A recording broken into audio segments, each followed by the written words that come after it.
Hello Sarika, Sarika तुम please अपने कमरे से निकलो और कहीं पे छुप जाओ प्लीज। छुप जाए? पर क्यों भाभी, सब ठीक है?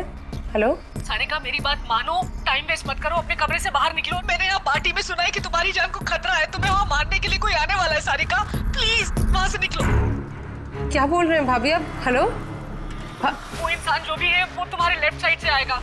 मैं भी पुलिस को लेके वहाँ पर आ रही हूँ। प्लीज प्लीज टाइम वेस्ट मत करो, तुम निकलो वहाँ से। हाँ जी, पर भाभी हेलो।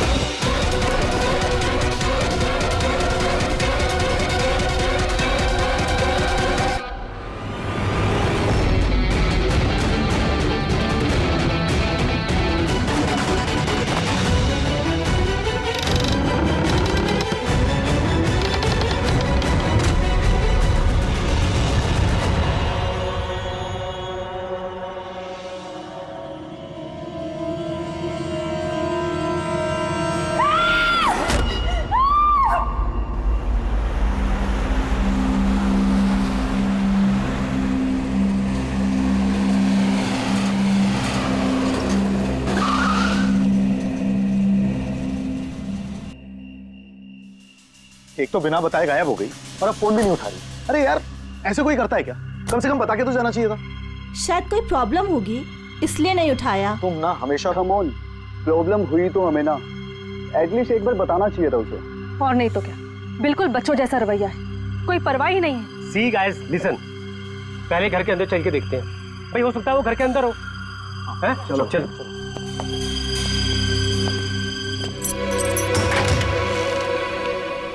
यहाँ इतना अंधेरा क्यों है? मैं लाइट चालू करता हूँ।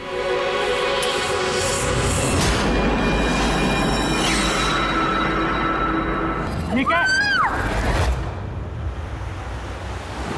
सारिका, मुझे पहले से लग रहा था उस लड़की की जान को खतरा है। मुझे इस बात को लाइटली नहीं लेना चाहिए था, उन लोगों पे भरोसा ही नहीं करना चाहिए था। क्या परेशान क्यों हो रहे होते हैं? हो सकता है वो लड़की ठीक हो। तुम्हें मालूम नहीं अभिजीत, इस लड़की को एक ऐसी बीमारी है जिसकी वजह से हर वक्त उसकी जान खतरे में है। कोई कुछ भी कर सकता है उसके साथ और उसे पता भी नहीं चलेगा। पता नहीं चलेगा? सर वो कोमा में है? नहीं, कोमा नहीं, एक अजीब बीमारी है। मैंने भी इस बीमारी के बारे में पहले कभी नहीं सुना। सर, एक बीमार लड़की को उसके खानदान वाले मारना क्यों चाहते हैं? जितना मैं उन लोगों को पहचान सका हूँ, मुझे लगता है कि उन लोगों के इरादे कुछ सही नहीं है। सारिका से मैं अभी हाल ही में मिला। एक दिन मैं ऑफिस से जब घर जा रहा था,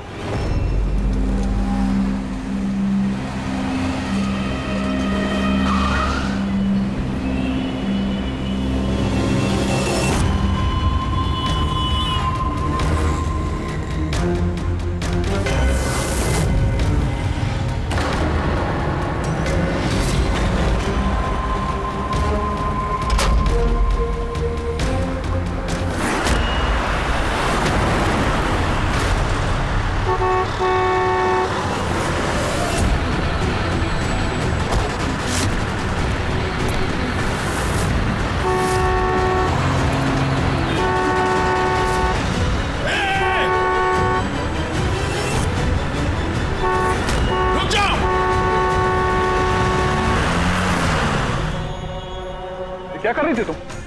हाँ, इतना बड़ा ट्रक सामने से निकल गया, तुम्हें दिखाई नहीं दिया? वो हॉर्न बजा रहा था, सुना नहीं? हाँ, आत्महत्या करने की कोशिश कर रही थी क्या? लगता है देख सुन नहीं सकती। फिर ये सड़क पे अकेली क्या कर रही है? कौन कौन है यहाँ पे? आकाश भाई? आप कौन है? तो आप देख सकती हैं? तो आपको मैं और वो ट्रक दिखाई नहीं दिया? कुचल के निकल गया होता वो आपको, अगर मैं आपको नहीं बचाता तो। सॉरी, मुझे सच में दिखाई नहीं दिया। सारिका, सारिका तुम ठीक हो ना? सारिका तुम अकेली कहाँ चली गई थी? तुम्हें कुछ हो जाता तो? मैंने पहले ही कहा था हम प्रॉपर्टी देखने जा रहे हैं, इसे साथ लेके जाने की जरूरत ही नहीं थी, पर मेरी बात कोई मानता ही कहाँ है। सचनी प्लीज बस करो तुम। ये ठीक कह रही हैं, मैंने खुद देखा। इनके लेफ्ट साइड से इतना बड़ा ट्रक आया, इनको दिखाई नहीं दिया।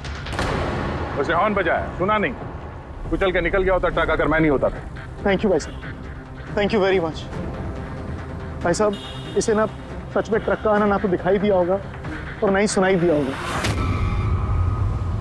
क्या मतलब?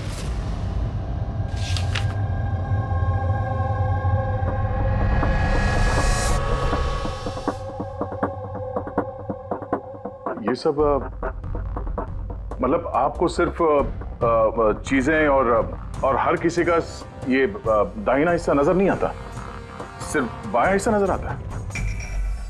जी सर। तो इस वक्त मैं आपके सामने खड़ा हूं तो सिर्फ आधा ही नजर आ रहा हूं। मेरा ये दाहिना हिस्सा आपको दिखाई नहीं दे रहा? नहीं सर, नहीं देख सकती। कोई मेरे कितने भी नज़दीक खड़ा हो, अगर वो मेरी बाईं तरफ खड़ा है तो ना वो मुझे सुनाई देता है ना दिखाई देता है सर। मुझे एक दिमागी बीमारी है, हेमीस्पेशियल निग्लेक्ट। इस बीमारी की वजह से सर मेरा दिमाग लेफ्ट साइड रजिस्टर नहीं कर पाता सर, सिर्फ राइट साइड समझ में आता है सर उसको। इसीलिए आप ये सब पेंटिंग्स, ये सब लोग सिर्फ राइट साइड देख सकती हूँ सर मैं। तो इस बीमारी का कोई इलाज तो होगा। और आप लोगों ने इन्हें बाहर सड़क पे जाने कैसे दिया? आप लोगों को तो पता था ना इनके साथ क्या हो रहा है, फिर भी कुछ हो जाता तो इनको। सर आप ही बताइए ना, इसे अपना माइंड भी तो यूज करना चाहिए था ना। सर इसे क्या जरूरत थी सड़क पे अकेला जाने की सर? और ये कोई बच्ची थोड़ी ना है जो 24 घंटे इस पर हम नजर रखें। इनफैक्ट हम इसके लिए एक बेबी सिटर अपॉइंट कर लेते जो 24 घंटे इस पर नजर रखेगी। अब ये सब कहने से क्या होगा? हाँ, गलती हमारी है और ये सब तुम लोग मानो या ना मानो, पर मैं मानता हूं। Sir, I am so sorry sir. Sir, ये गलती दोबारा नहीं होगी सर। सारिका मेरी छोटी बहन है, इसका ख्याल रखना मेरी जिम्मेदारी है सर। करेक्ट, आगे से ऐसा बिल्कुल नहीं होगा। और वैसे भी तुम्हारी दवाई का वक्त हो गया है ना, चलो दवाई खाते हैं। सर ये तो बहुत ही खतरनाक बीमारी है। अगर उसके लेफ्ट साइड पे किसी ने उस पर सीधा सीधा हमला भी किया तो भी उसका पता नहीं चलेगा। एग्जैक्टली, इसी बात का मुझे डर है। एक तो ये बीमारी, ऊपर से करोड़ों की जायदाद के अकेली वारिस है वो। सारिका के माँ बाप एक एक्सीडेंट में मारे गए, सारिका बच गई, लेकिन उसे हेमीस्पेशियल निग्लेक्ट बीमारी हो गई। उसके आसपास उसकी देखरेख करने वाले तो बहुत सारे लोग हैं, पर उनमें से पता नहीं कितने हैं जो ईमानदारी से उसकी भलाई चाहते हैं। क्यों ऐसा क्यों लग रहा है तुम्हें? अभिजीत, उसके वसीयत के मुताबिक सारिका के बाद पूरी जायदाद इन्हीं रिश्तेदारों को मिलने वाली है, और मुझे पहले से ये लोग ठीक नहीं लग रहे हैं। अभी कुछ दिन पहले मैं उसके बर्थडे पार्टी पे गया था। चलो भाई सारिका, केक काटो। भाई 2 मिनट और वेट करते हैं ना, दया सर आते ही होंगे। मैंने उनको भी बुलाया है। कम से कम हमें भी बता दिया होता। अरे किसने क्या नहीं बताया भाई। ओह, आई एम सो सॉरी, आने में जरा देर हो गई। वैसे many happy returns of the day, happy birthday. I will take it. लो लो। आपसे मैं पहले नहीं मिला। मैं बताती हूँ, ये कृति है। सारिका जैसे पेशेंट्स को संभालने के लिए इन्होंने ट्रेनिंग ली है और मैंने इन्हें 24 घंटे सारिका के साथ रहने के लिए अपॉइंट किया है। उम्मीद है अब आपको सारिका की फिक्र नहीं होगी। बिल्कुल, और हमें भी उम्मीद है कि कृति के रहते सारिका सेफ रहेगी। एब्सोल्युटली। मेरी गलती है, सिर्फ मेरी गलती है। मुझे उसे उन लोगों के भरोसे छोड़ना नहीं चाहिए था। मार दिया होगा उन लोगों ने उसे। घर आ गया।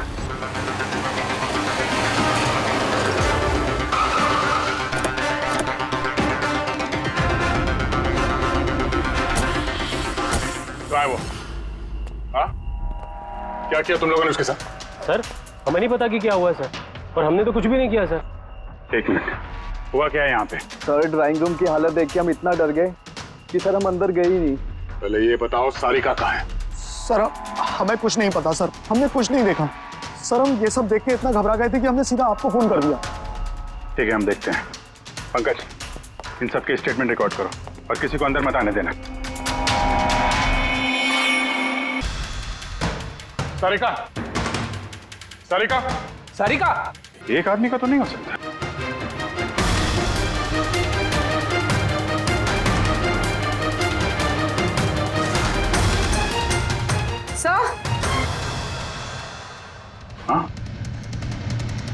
सर ये देखिए, कोई लूट के इरादे से घुसा था, लेकिन पैसे लेके जा नहीं पाया। जिसने भी रोकने की कोशिश की उस पर हमला कर दिया।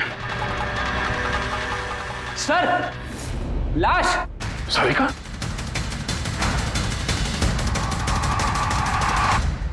Oh no. हाँ?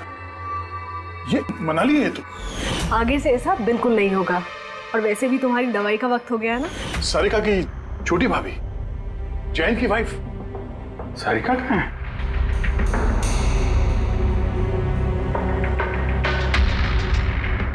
ओह नो। ये कृति है। सारिका जैसे पेशेंट्स को संभालने के लिए इन्होंने ट्रेनिंग ली। ये तो कृति है। कृति? हाँ? जिंदा है। ये सारिका के कमरे के बाहर? सारिका! सारिका? रेडी? सारिका? सारिका?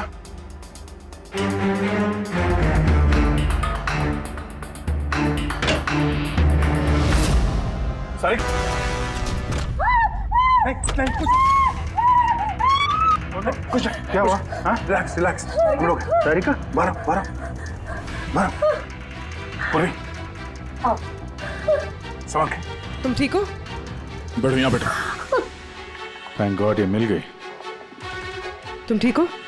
सबको मार दिया, सबको मार दिया सर। एक मिनट किसने किया ये सब? कौन था वो? हाँ सर। क्या हुआ था? सबको मार दिया सर। कौन मार दिया? किसने? हाँ किसने मारा? मार दिया उसने। आई थिंक इसको भी जल्दी से हॉस्पिटल पहुंचाना चाहिए। इसकी हालत ठीक नहीं है। वही ठीक है, लगता है सदमे में है। पूर्वी उठाओ इसे, उठो। यहाँ पर।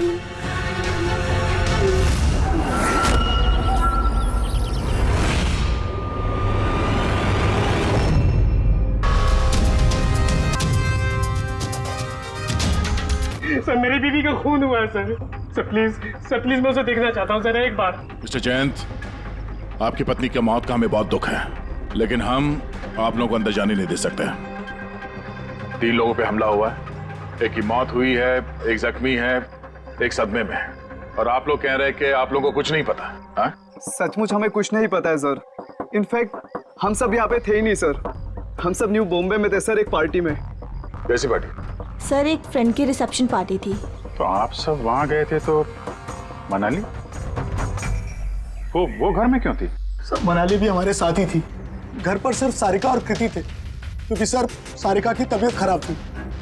लेकिन सर बीच पार्टी में से मनाली अचानक गायब कैसे हो गई, हमें भी कोई आइडिया नहीं है सर। सर हाँ पूर्वी। सर ये देखिए, इनके नाखूनों में और इनकी बॉडी पे काफी सारे बाल के टुकड़े में। सर ये कांच के टुकड़े देखिए सर, काफी मोटे हैं। ऐसा लग रहा है कि किसी के चश्मे का है।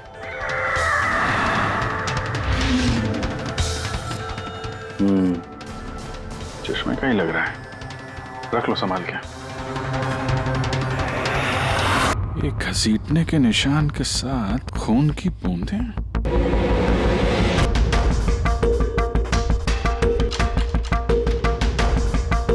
यहाँ पे इतना सारा खून, मतलब यहाँ आके खड़ा हुआ और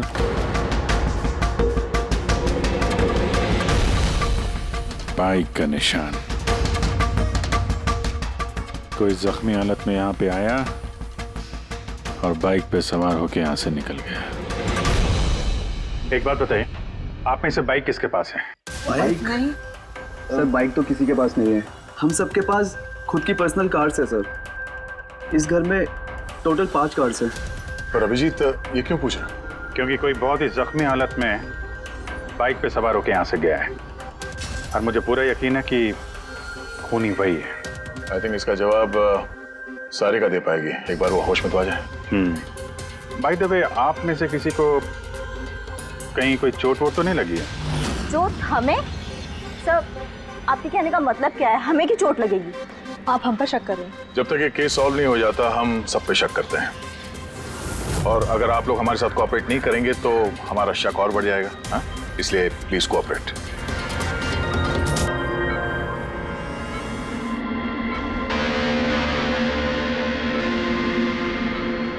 सारिका,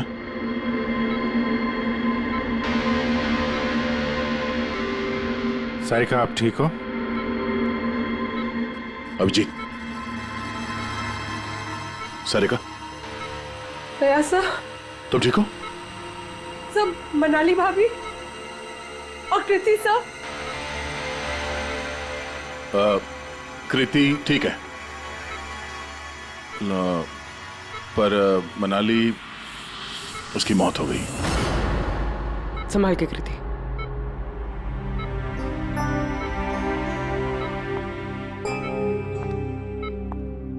कृति,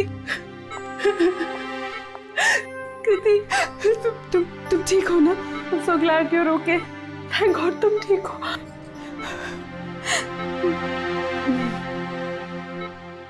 सारिका, कल एग्जैक्टली क्या हुआ था आप बता सकती हैं?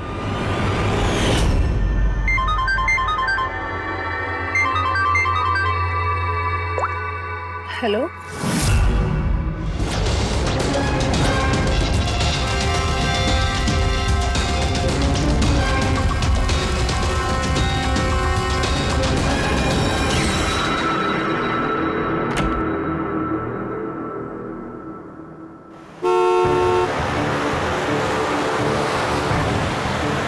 भाभी,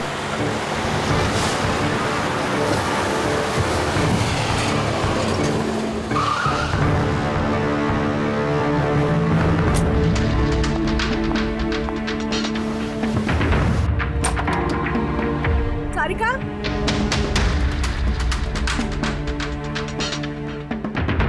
सारिका, सारिका कहाँ हो?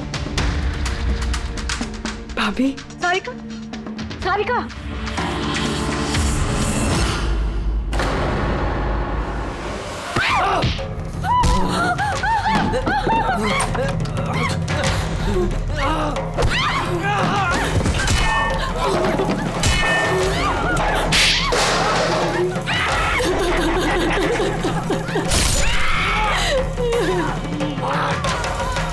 भाभी, कृति,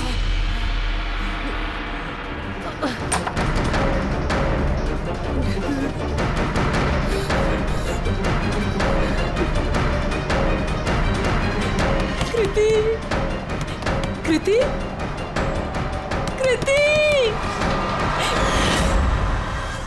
तो तुमने इनका दरवाजा खटखटाया, तो कृति आपने क्या देखा? आप पे हमला कैसे हुआ? सारिका के जोर जोर से चिल्लाने की आवाजें आई। मैं तुरंत कमरे से बाहर गई। कृति, कृति, कृति संभल के, वो खूनी अभी घर में ही है। खूनी? सारिका, तुमने उसको देखा जिसने कृति पे हमला किया था? जी सर, मैंने देखा था। सारिका, सारिका, कृति, कृति,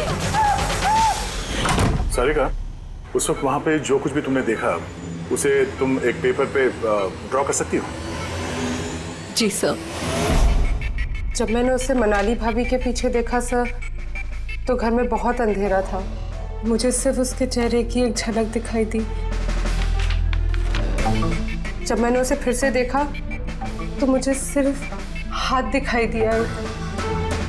कृति मेरी तरफ आ रही थी और उसके पीछे से एक हाथ आया। उस हाथ ने उस पर हमला किया।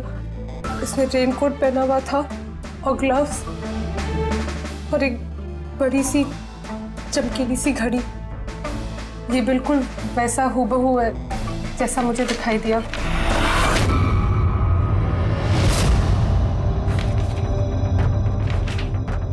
आई होप इन अधूरी तस्वीरों से आप लोगों की कुछ मदद हो सके। फिक्र मत करो, ये अधूरी तस्वीर हम पूरी करेंगे।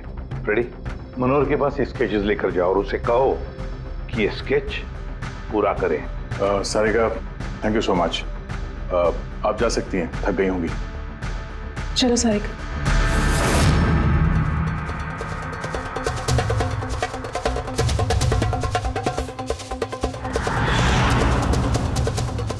इस आदमी को पहले तो कभी नहीं देखा सर। हो सकता है सिर्फ इसी काम के लिए हायर किया गया। और ऐन वक्त आके मनाली ने इसका खेल बिगाड़ दिया। ध्यान से देखो इस स्केच को। ये उस आदमी का स्केच है जिसने मनाली का खून किया। क्या आपने इसे कभी देखा है? मुझे समझ नहीं आ रहा कि हम पे शक क्यों किया जा रहा है। एग्जैक्टली हम सब सारिका के अपने हैं और अगर आज हम अपना बिजनेस वगैरह छोड़कर यहाँ आए हैं तो सिर्फ सारिका के लिए, और आपको लगता है कि हम उसे मारना चाहते हैं। सर जिसकी जान गई वो मेरी बीवी थी सर, और सारिका मेरी बहन की तरह। सर मैं बहुत छोटा सा था जब मेरे मॉम डैड गुजर गए थे। मुझे सारिका के मॉम डैड ने ही पाल पोस कर बड़ा किया है सर। मैं आज जो कुछ भी हूं सिर्फ उन दोनों की वजह से हूं। और सर मैं सारिका को अपनी जान से भी ज्यादा प्यार करता हूं। एग्जैक्टली एक तो हमने उसके लिए नर्स भी रखी और आप सब लोग हम ही पे शक कर रहे हैं। हाँ शक कर रहे हैं तुम सब पे। मैंने अपनी आंखों से देखा कितना लगाव है आप लोगों को उससे। आप सब लोग अच्छी तरह से जानते हैं अगर उस बेचारे को कुछ हुआ तो उसकी अरबों की जायदाद तुम सब लोगों के हिस्से बटेगी।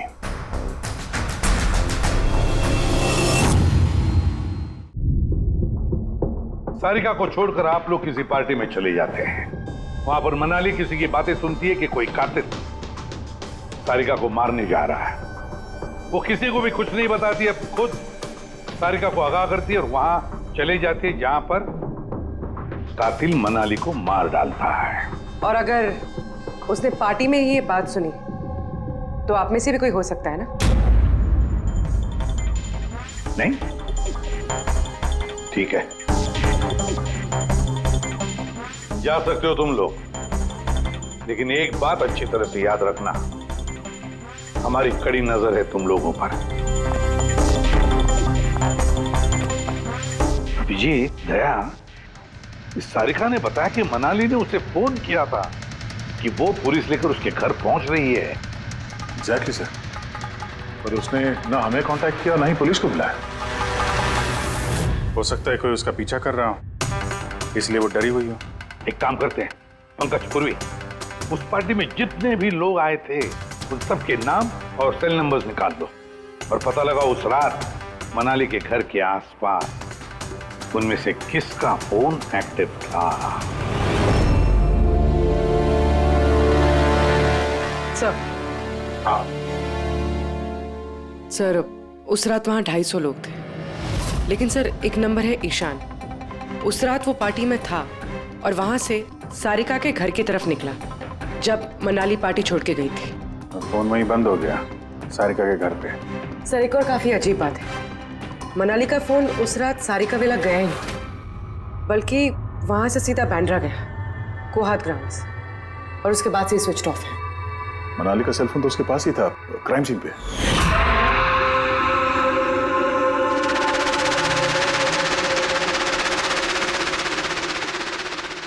Switch off? कहीं ऐसा तो नहीं कि जो फोन हमें मिला वो ईशान का ही हो, गलती से गिर गया वहां पे? मतलब ईशान उस रात सारिका विला आया था। बुलाओ इस ईशान को ब्यूरो में। सर आखिर मैंने किया क्या है, मुझे यहाँ क्यों बुलाया है? ईशान जरा अपना चश्मा उतारेंगे? चश्मा? सर ये तो विदाउट नंबर का चश्मा है, इसे मैं रेगुलर नहीं पहनता हूँ। डॉक्टर सालुंगी के पास ले जाओ इसे। सर आखिर मुझे बताइए मैंने किया क्या है? हमने आपको यहाँ मनाली के मर्डर के सिलसिले में बुलाया है। क्राइम सीन पे हमें चश्मे का टूटा हुआ कांच मिला। आपके चश्मे को उस कांच से मैच करके देखेंगे। लेकिन सर मैं तो उस जगह पर गया ही नहीं था। अगर तुम वहां गए नहीं तो फिर तुम्हारा फोन सारिका विला में क्या कर रहा था? और मनाली का फोन तुम्हारे घर में बांद्रा में कोहात में कैसे? वो सर पार्टी में हमारे फोन एक्सचेंज हो गए थे क्योंकि हमारे फोन एक जैसे थे। क्या बात है मनाली जी, आप कुछ परेशान लग रही हो? परेशान मैं नहीं, तो वो एक्चुअली मैं जयंत और आकाश भैया को ढूंढ रही थी। आपने उन्हें कहीं देखा क्या? हाँ वो दोनों अंदर ही होंगे। अब हाँ वो क्या है ना, वो ये सब डिस्को लाइट्स और इतने शोर शराबे में मुझे कुछ समझ में नहीं आ रहा है। आप प्लीज उन्हें ढूंढने में मेरी हेल्प कर देंगे? मैं उनको अंदर से आपके पास भेजता हूँ।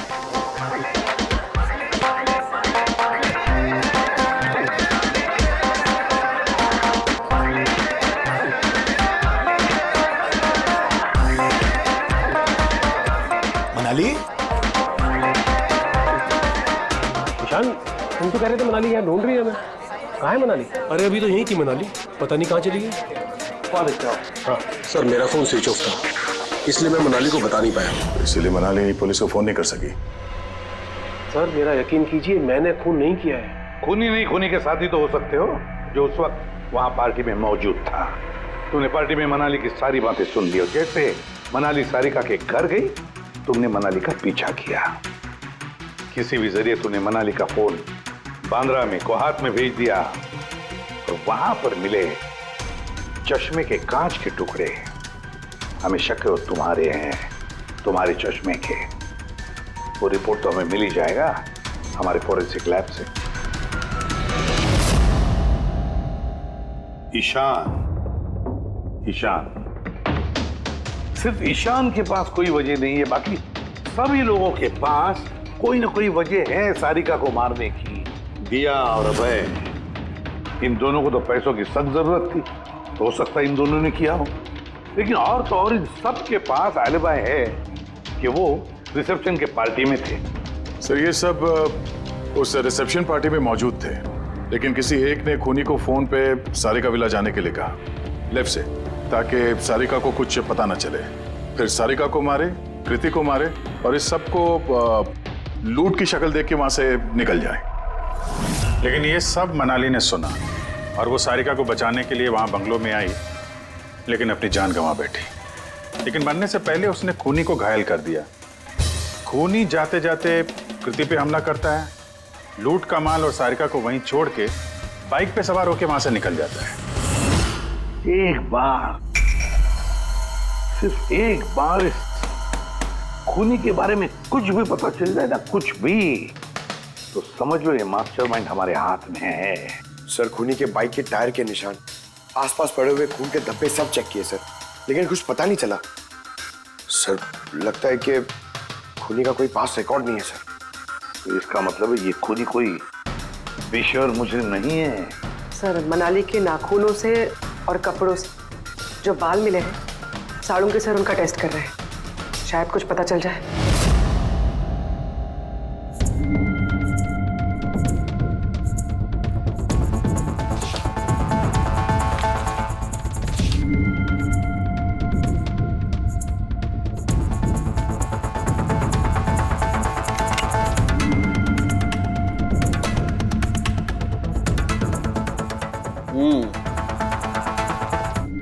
मेरा अंदाजा एकदम ठीक था। अब सिर्फ डीएनए रिपोर्ट का इंतजार करते हैं। हाँ समझे बॉस, एक बात पक्की है कि ईशान खूनी नहीं है, क्योंकि क्राइम स्पॉट से ये जो चश्मे के लेंस के टूटे हुए टुकड़े मिले हैं, ये ईशान के चश्मे से मैच नहीं करते। एक तो ईशान के चश्मे का पावर 0 है और दूसरा ये ईशान का जो चश्मा है इसके लेंसेज एकदम नॉर्मल है, जबकि ये लेंस फोटोक्रोमेटिक, मतलब रोशनी के साथ रंग बदलने वाला। अच्छा, वो जो खून मिला था बाइक के टायर मार्क्स के पास, वो खूनी का है? हाँ, वो खून खूनी का ही है, जिसकी उम्र 25 से 30 साल के बीच की है। और मनाली के नाखून में जो बाल मिला था वो तो खूनी का ही है। हाँ दे बस, हाथापाई के दौरान बाल जड़ से उखड़ जाते हैं, जबकि ये जो बाल है ये उखड़े नहीं है, ये काटे गए। और ये देखिए स्क्रीन पे जितने भी बाल हैं सब अलग अलग तरीके के। कोई बाल सीधे हैं, कोई घुंघराले हैं, और इनके कलर्स देखो, हर बाल का कलर अलग अलग है। कोई काला है, कोई ब्राउन है, कोई डार्क ब्राउन है और कोई गोल्डन भी है। ये बाल किसी एक आदमी के हो ही नहीं सकते। अलग अलग लोगों के बाल? हाँ दे, इन बालों में हमें अलग अलग किस्म के केमिकल्स भी मिले, जैसे कि केराटिन, सिस्टाइन और भी बहुत कुछ। मुझे नहीं लगता है कि ये बाल किसी एक ही आदमी के सर के बाल। Hello, oh good, very good, thank you very much, good news, bye. DNA test की रिपोर्ट ये भी इस बात को कंफर्म करती है कि ये जो बाल हैं ये किसी एक इंसान के बाल नहीं। जिस आदमी के कपड़ों पर इस तरह के बाल होते हैं, अलग अलग लोगों के कटे हुए बाल, वो आदमी किसी बड़े सलून में काम करता है, हेयर स्टाइलिस्ट का।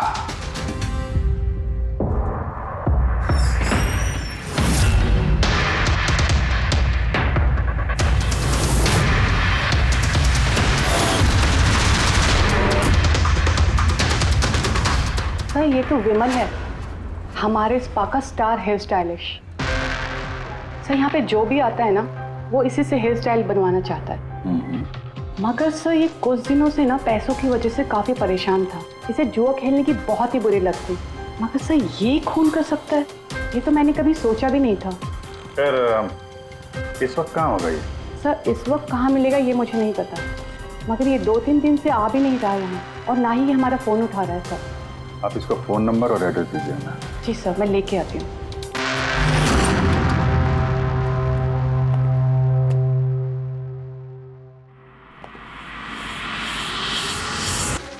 ये तो गया, जहर खाया इसने। ये आँख की चोट, और ये है तो वही जिसने मनाली का खून किया है। देखो कुछ मिलता है क्या?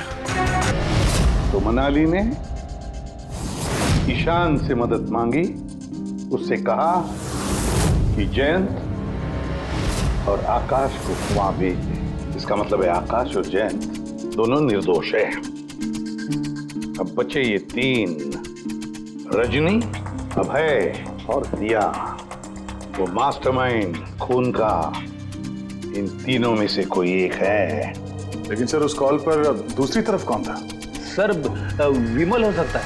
नहीं सर, मैंने विमल के फोन रिकॉर्ड चेक किए। उस रात इनमें से किसी ने भी विमल को फोन नहीं किया। तो फिर कौन हो सकता है दूसरी तरफ? लैंडलाइन? सारिका के घर का लैंडलाइन सर? हाँ हो सकता है।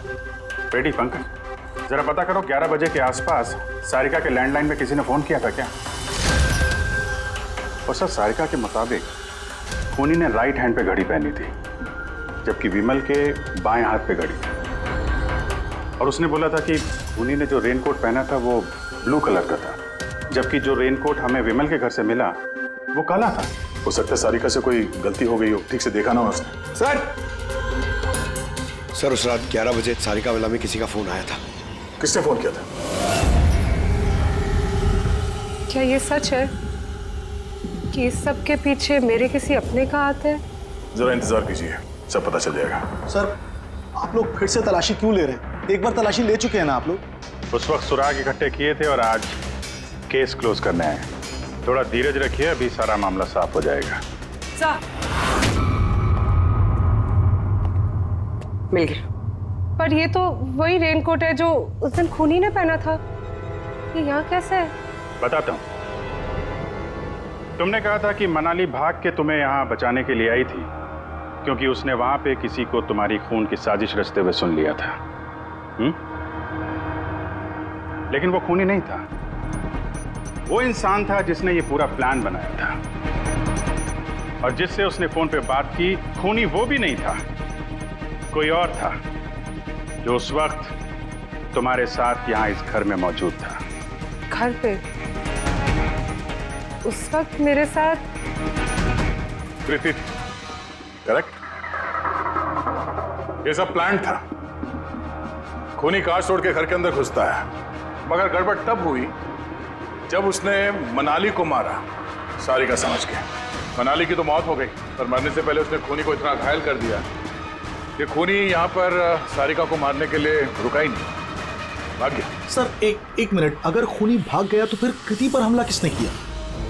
क्योंकि सारिका ने अपनी आंखों से कृति पर हमला होते हुए देखा था। हाँ मैंने देखा था, वो हाथ आया और उसने कृति पे हमला किया। हमला तो हुआ है, मगर किया किसने?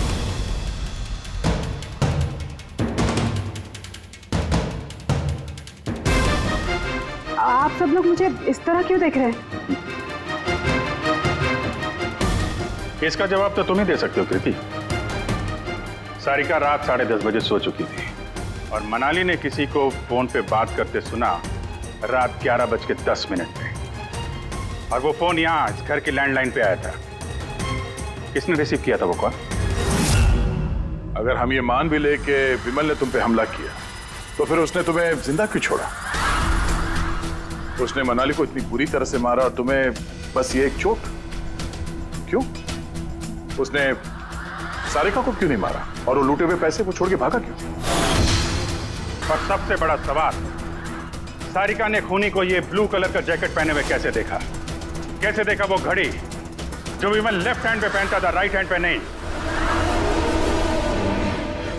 विमल के रेनकोट का कलर ब्लैक था, ब्लैक।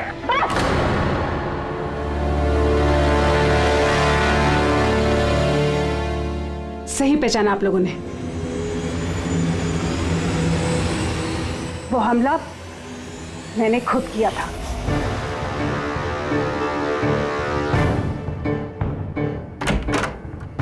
सारिका, सारिका कहाँ हो? मनाली यहाँ इस वक्त? सारिका,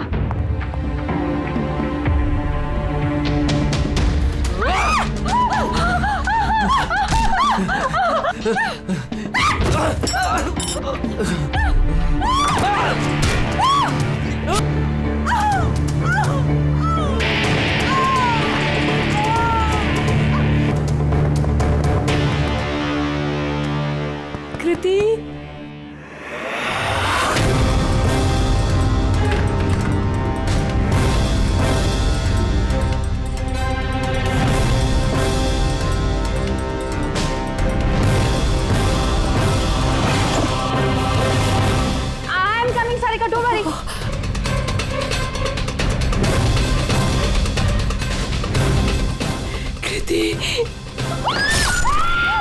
क्योंकि मैं नहीं चाहती थी कि किसी को मुझ पे शक हो। अब जब तुमने इतना सब कुछ बता दिया तो उस मास्टरमाइंड का नाम भी बता दो।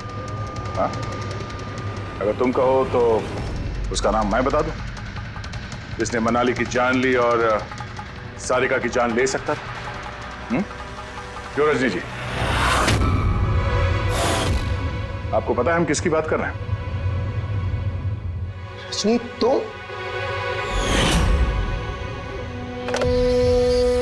हेलो, किलर शार्प 11:30 बजे पहुंच जाएगा। सारिका का काम तमाम किसी भी कीमत पर हो जाना चाहिए। वो मेरा बाकी का पैसा, तुम्हें तुम्हारे पैसे मिल जाएंगे। ओके।